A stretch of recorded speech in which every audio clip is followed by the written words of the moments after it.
The police in Nimule town of eastern Equatoria state have arrested a man after he threatened to kill a defense lawyer of murder suspects. Both Philip told said he received death threats after winning a case against a complainant, which resulted in the release of his clients at a court in the border town.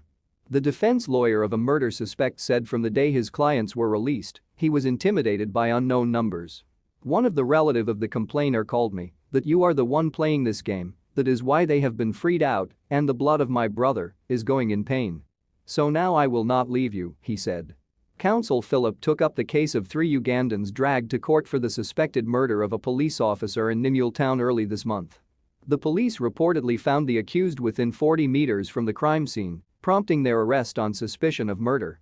However, they were freed after paying more than £200,000. Following their release, the family of the late accused him of helping the suspected culprits escape justice. However, Philip says the unnamed man has been arrested by the police after he reported the case. We opened the case against him under section 245-246 of the Penal Code 2008.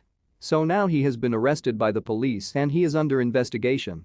And coming Monday, he will be taken to court because nobody will threaten the others, nobody is above law. All of us, we are seeking for justice.